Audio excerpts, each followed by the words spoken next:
Okay. Whenever you're ready. So hi everybody, including the person who's just walking out.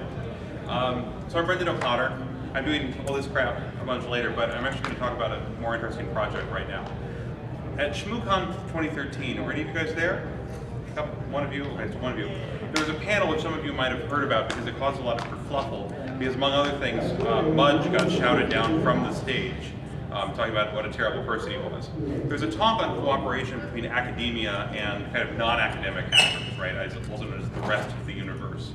And there was lots of things going back of, you're too, you're not rigorous enough, and you're too far in an ivory tower, and lots of hating. What it actually boiled down to, though, is kind of a simpler problem that doesn't need to have as much hating, which is this.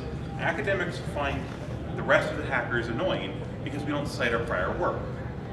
And hackers find academics annoying because they think they only cite prior work and then they never do anything. That's kind of the minimum viable paper idea. But I was talking with some friends afterwards, and we're like, well, why don't hackers cite anything? And it's because it turns out a lot of times it's really hard.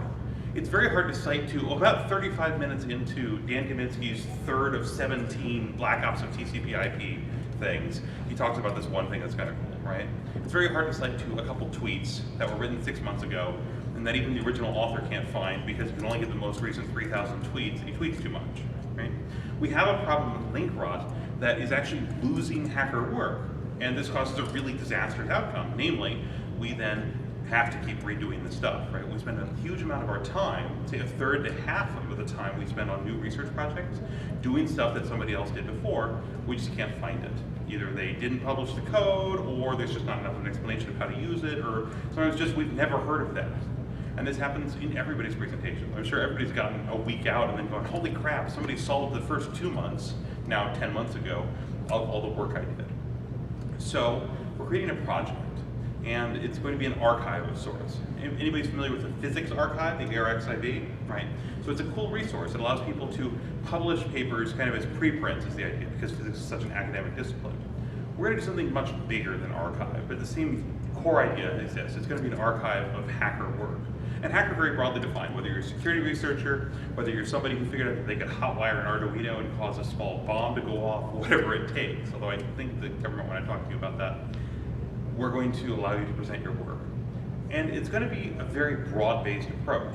If you have just a few tweets worth of stuff, you can say, hey, I'm going to do some work on this starting with these couple tweets. And we're going to index the tweets and we're going to save them. And that way they don't rot away. And then if in a couple months you go, hey, I've written up this blog post and I posted it over here. We'll take the blog post in, we'll save the metadata, we'll take the content if you actually wrote the content, and we'll save it in the database. And we're going to assign a unique identifier. In academic worlds, there's a really cool unique identifier system called the DOI, which is that long string of numbers you see at the top of every academic paper. It provides a unique identifier. And that's awesome, except that unlike, say, a website, if you assign 2 DOIs to one paper, you're penalized $50 by the registrars. Not to mention the $10,000 or $20,000 a year it costs to become what they call a registrant, which is the equivalent of kind of being a web registrar. The terms are a little bit off. So this is clearly nuts, right? Especially because we want to be able to have one continuous thing, and we don't want to be incompatible with academic publishing. So we're going to assign our own DOI link system. There's some cool ways to work on that Sergey Bradas at Dartmouth has been working on for a couple of years.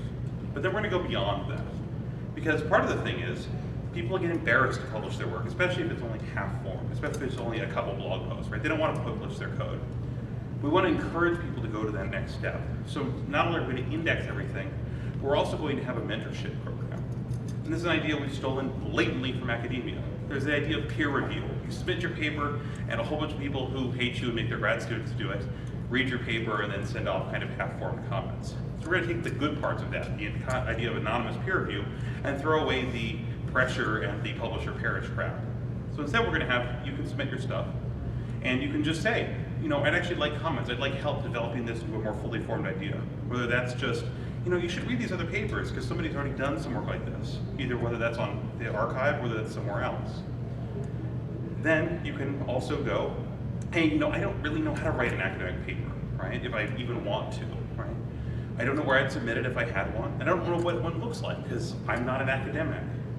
We're going to help you through all of this. And we're going to let not just academics serve as mentors, but the whole community. Senior researchers in any field can come to the archive and contribute. Okay?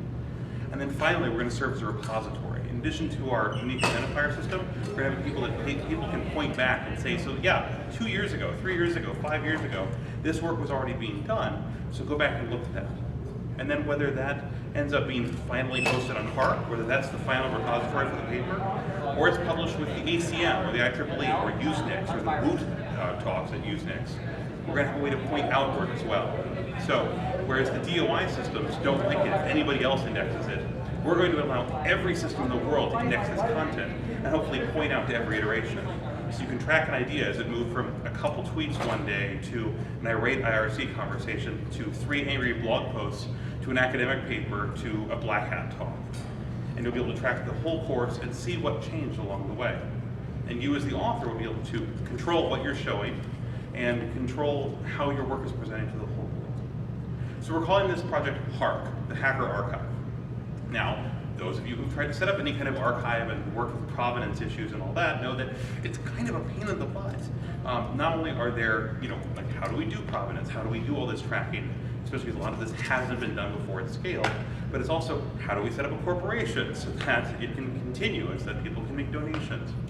So, towards this end, I've launched a Kickstarter starting yesterday. And so this is where you all come in. Not only do we want you to submit your work, whether that's B-Sides work, DEF CON work, or whatever, we also are hoping that we can get some support. And the reason that we get support is very simple. There's legal fees in setting up a 501c3. Those of you who've ever done that know it's kind of a lot of legal fees. There's hosting fees, and there's the horde of coders we're going to employ for a few months to get a lot of this stuff online, especially as we take Dartmouth's notes on how to create an infinitely extensible DOI-like system and turn it into something we can actually run queries against. So this is HARK. The idea is that we're going to stop failing the old bad ways and start failing new and better and more exciting ways. Okay? The project is linked from a Kickstarter at thehark.net and thehark.org. And I have little mini moot cards up here with all of our various mottos about how we're going to start failing in new and exciting ways so that we can stop failing in the same old boring ways. Questions? Anything? Really that boring? Yeah. So, how are you going to encourage things that, like let's say that you put a talk together, like you were referencing, block objects using FD. How are you going to encourage someone to actually go from, okay, well I put a slide deck together with a couple interesting ideas, to actually taking that step to writing a more formal paper, or are you just going to say, oh, we'll send us your slide deck and we'll call that good? Or are you going to petition DEF CON or Black Hat to release the videos, or how would that work? So we're going to do all of the above. We're going to point to the DEF CON stuff because when it's hosted somewhere that we can rely on, we're going to do that. We're also going to, for things we can't reasonably rely on, we're going to interface with the Internet Archive, who have an API, kind of a private API of submit this and we'll lock it so that you know that you can always link to it in the future. Right. In terms of how to encourage people, well, we think that some people really actually want to do this, just have no idea how. So we're going to work with conference organizers to give them, hey, if you're interested in doing a little bit more of this, throw it at HARK. But we're also going to say, if you just throw a slide deck up, that's good, because then we've got your slides, then we've got your presenter notes. And I've had talks from big, famous, awesome researchers who 18 months after a conference, I could no longer find their slides even. So at least those would start to, stop the bleeding, in essence, of all of the work we've done before. So pursue all paths in parallel is kind of the answer to your question. How far along are you in the nonprofit process and consider being under the umbrella of someone else's EIN? We are waiting for the Kickstarter to complete to know if there's actually enough interest. That's essentially the idea. And then we're going to move forward into the nonprofit. If you worked with it before, you don't go straight to 501c3, you start at 501 and then go for C3 status. This is an impossible thing. I'm just finished my second year in law school, so I have lawyer friends who are willing to do this work. They also need to eat, so we also need to pay them, but it's not an impossible process, and we'll have real lawyers doing real work on it. Anybody else? Cool, thank you. I've got cards if anybody wants them.